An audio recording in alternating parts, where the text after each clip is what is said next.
The U.S. and Brazil are the two largest exporters of soybeans. China is the world's largest importer of soybeans.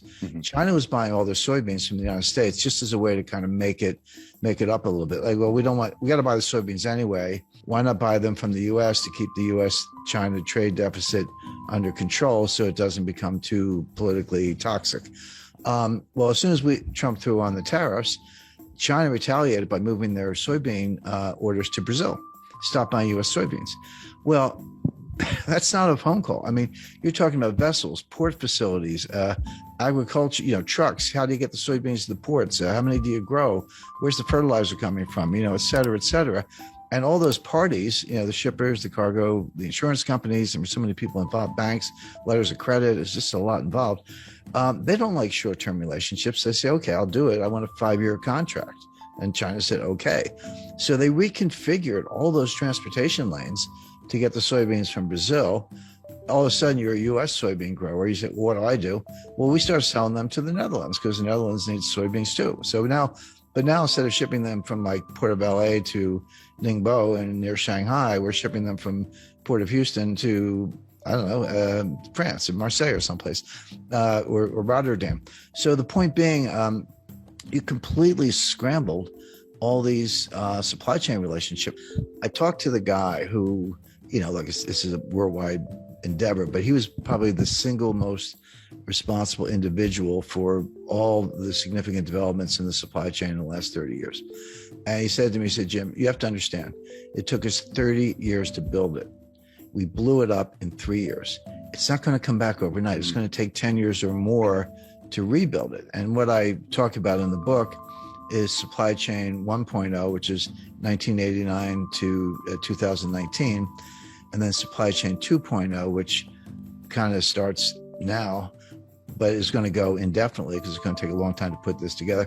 It's it's like dropping a vase and it breaks in 1,000 pieces. You can't put it back together. You got to go buy a new vase.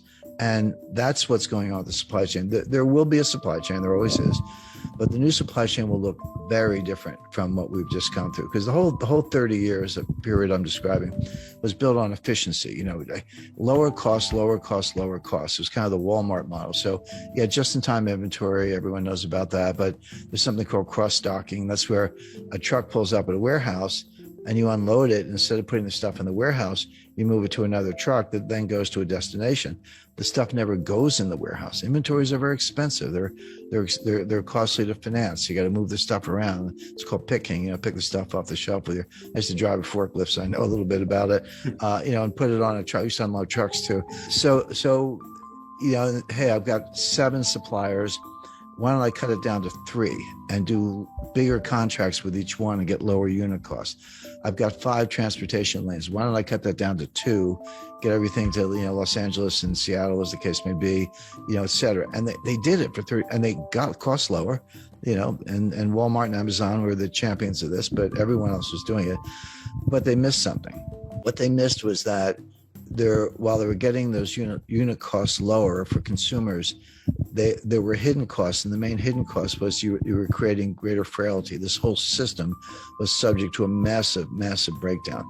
So, what happens if you have 2 suppliers and they both go on strike? What happens if you have one port of entry and it's backlogged?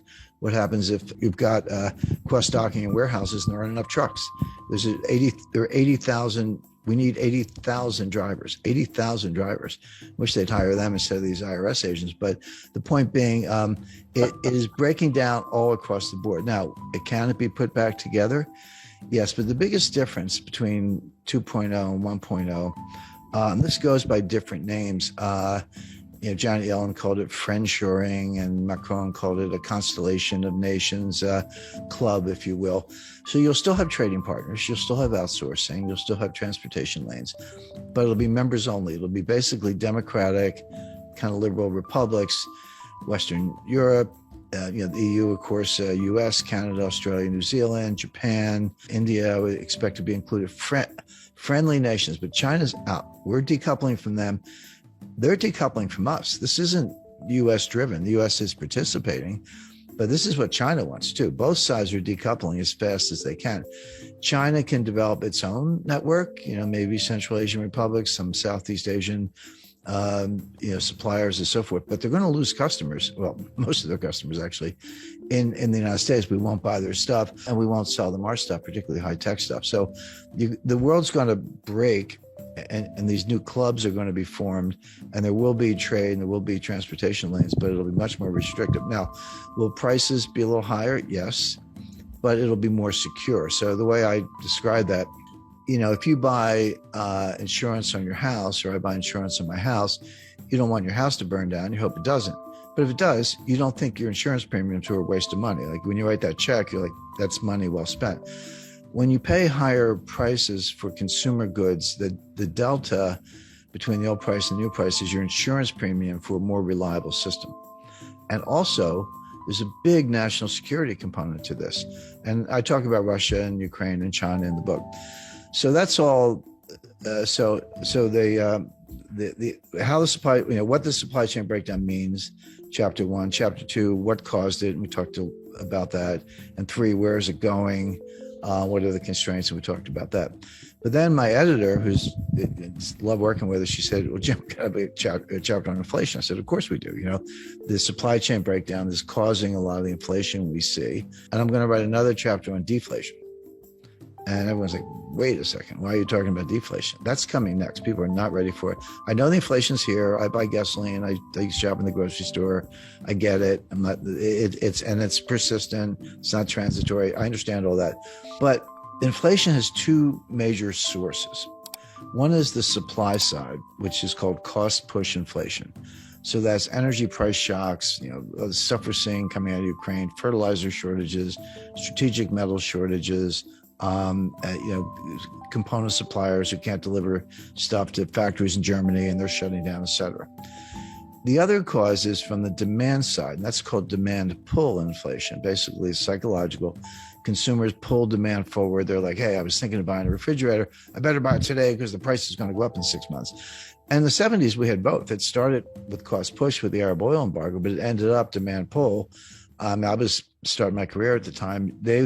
Your boss would just give you a raise. You didn't even have to ask. Inflation was going up so fast. Like, I better give this guy a raise. Here's another, $30,000 or whatever, because people would quit. And that sort of spun out of control until Volcker squashed it all. Right now, we do not have demand pull inflation. We don't. This is not what's going on. We do have cost push inflation. The difference is hugely important because cost push inflation from the supply side, which is, again, when I talk about in the book, it's real, prices go up, but it's self-negating. The old saying that, the cure for higher oil prices is higher oil prices, because when they get too high, people stop driving. They shut down various activities. By the way, if you're unemployed, you're not buying any gasoline because you're not going anywhere. I mean, that's kind of a nasty way of putting it, but that's how cost push inflation, tips into a recession, and then prices come down. And we saw that in 1974. You had Jerry Ford and Alan Greenspan walking around with they had these win buttons, WIN, which stood for whip inflation now, except we had a recession and prices collapsed. Now it came back by 77 with for a lot of reasons, but right now we don't have demand pull, we have cost push. It will go away when this economy goes into recession, and then we're going to be talking about disinflation and deflation, which are kind of close cousins. And the Fed's going to be out on a limb as usual, raising rates in the face of a recession and a price collapse.